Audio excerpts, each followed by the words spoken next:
The next item of business is consideration of Business Motion 18099 in the name of Jamie Hepburn on behalf of the Parliamentary Bureau on changes to business. Any member who wishes to speak to the motion should press their request to speak button now. And I call on Jamie Hepburn to move the motion. Move, Presiding Officer.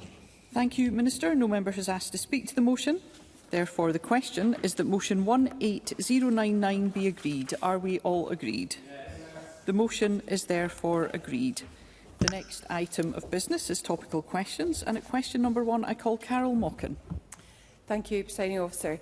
To ask the Scottish Government what discussions it has had with the UK Government regarding the use of Scottish Government-owned... Excuse me, just one moment, Ms Mockin. I just want to check that your microphone is on. If you wouldn't mind beginning again, thank you. Yeah, I think it is. Thank you. To ask the Scottish Government what discussions it has had with the UK Government regarding the use of Scottish Government-owned infrastructure by the United States military in light of US airstrikes on Iran. Secretary Angus Robertson. I thank Carol Mockin for her question, and I can confirm to her that issues relating to the conflict in the Middle East, specifically around Gaza and Iran, have been raised by the Scottish Government with the UK Government. This took place at the British and Irish Council on the 13th of June and earlier today between the First Minister and the Cabinet Office. Ms Mockin will be aware that recent United States military action in Iran was launched directly from American facilities in the USA and did not land in any other country, including Scotland. The UK Foreign Secretary also said to the House of Commons yesterday that there was no involvement of the UK in the military action against Iran. Carol Mockin will also be aware that it is the UK Government that decides which flights can enter the UK, and ultimately, though the Scottish Government can make representations with regard to the situation in Iran and related issues, and it does, these matters are the responsibility of the UK Government. Carol Mockin. Thank you. Can I thank the Cabinet Secretary for that answer? The Cabinet Secretary will know that Prestwick Airport is in my region of South of Scotland. So can he ensure my constituents that sites like Prestwick Airport will not be used to facilitate attacks on Iran by the USA or indeed to support Israeli aircraft, given these efforts have no UN backing whatsoever? And can the Cabinet Secretary be clear what US activity is currently happening at the Prestwick Airport site? Cabinet Secretary. Well, as the member might appreciate, I've been keen to understand as much as I can about this issue, and I can give her the assurance that I've not seen any information that would support any conclusion about involvement of Scottish facilities being used directly in terms of military attacks on Iran. As I've already shared with her, it's a matter of public record that those were conducted by the United States with direct flights refuelled in the air from bases in the United States of America that then attacked Iran and returned without going to any other base. I understand the point that she's making more generally about Prestwick Airport. If she has any information that would support the conclusion, the concern that she has, I would be grateful to hear that. We remain in dialogue with the United Kingdom Government. Her party is in government in the UK. Perhaps she would take the opportunity through her good offices to raise this with responsible UK ministers. In terms of devolved responsibilities, we will do everything that we can, but she will appreciate that there are limits. Carol Mockin. Thank you, Presiding Officer. I appreciate the Cabinet Secretary's response in that matter, and I also take my responsibilities quite seriously as well. So I wonder if the Cabinet Secretary will join with me, as well as I'm sure with the majority of Scots and people across the world, in saying that you cannot engage in diplomacy through violence, that we must call for peace, and all our efforts towards peace must be peaceful themselves. For our part, thus must include not selling weapons manufactured in Scotland to the US or Israel that may be used to move the world closer to war. Cabinet Secretary. I do agree with Carol Mockin, and I appreciate that she's taken the opportunity to very cogently and persuasively make the case that she has. We have a moral responsibility. I agree with her on that, and we should use, even if it's only our voices, because as she knows, this Parliament doesn't have powers over foreign affairs. I would wish to change that. Perhaps I can persuade her in good time that she should support that too.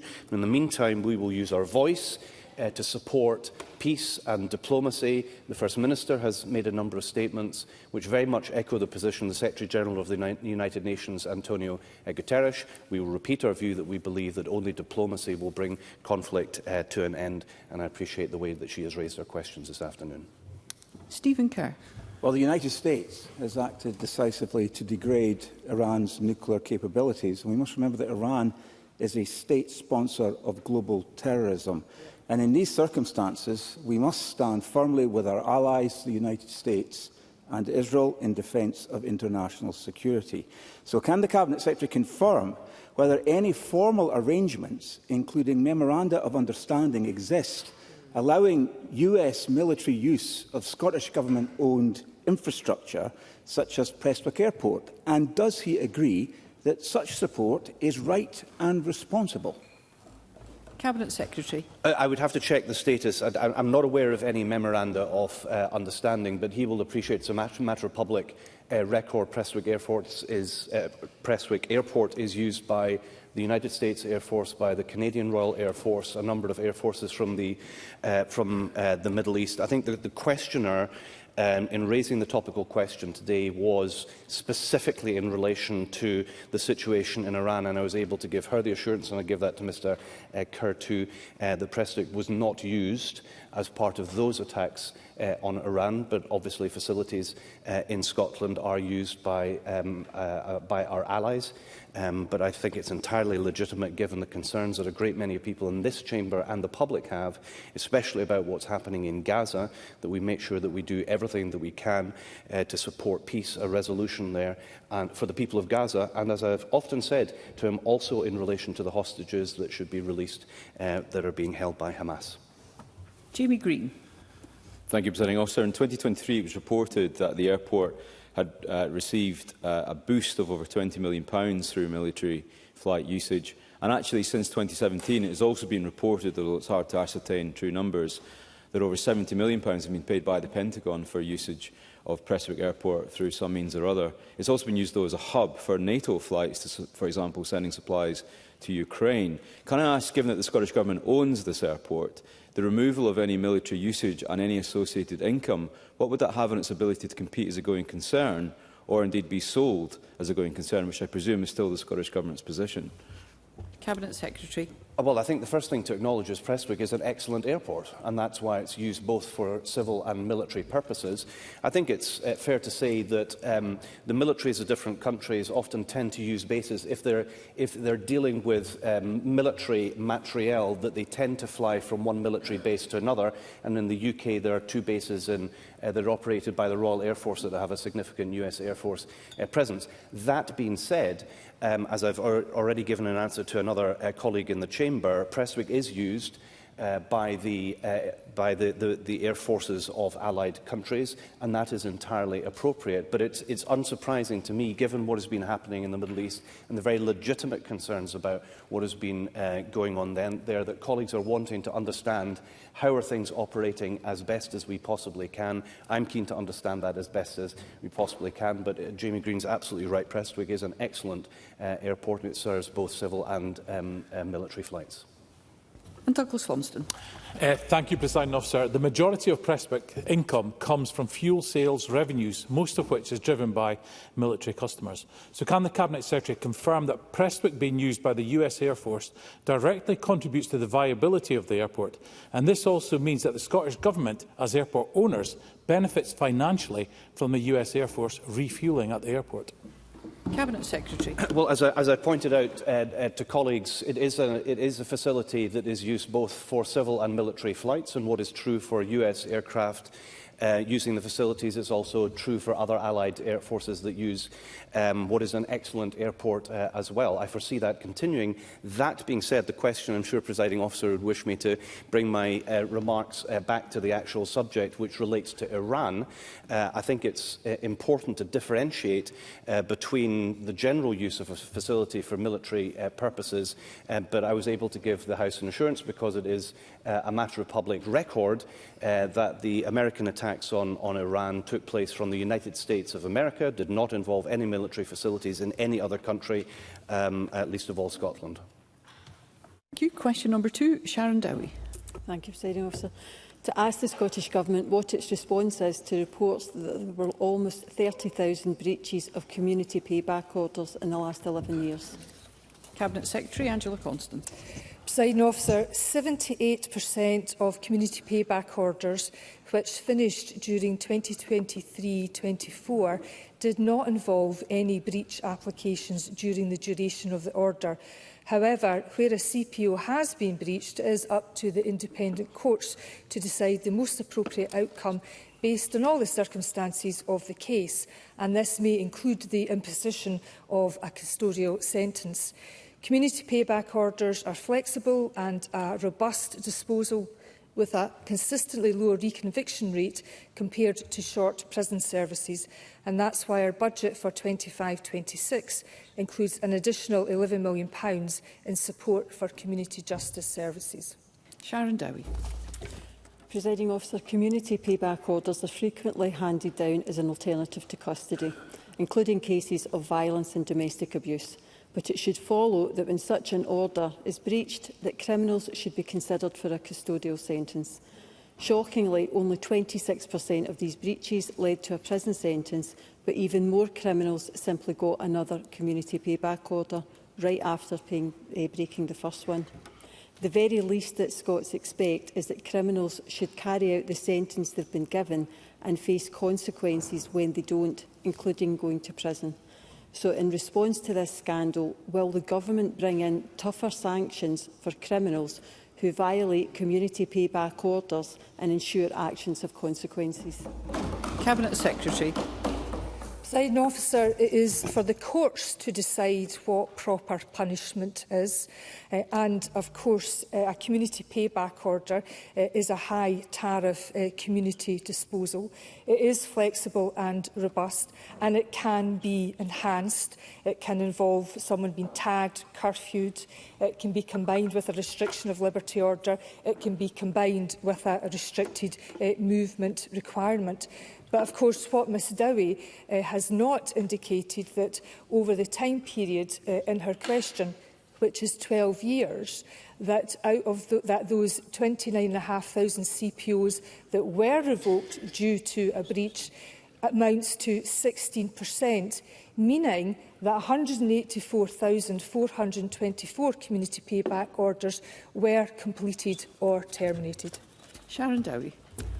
Thank you. I don't think victims will be reassured by that response. The SNP have been clear that they want more community payback orders and less people in prisons. We see this in their two-tier sentencing guidelines for under-25s, presumption against short sentences and early release of hundreds of prisoners. But it should be a source of embarrassment for the Government that so many criminals thought they could get away with breaching the terms of their sentence.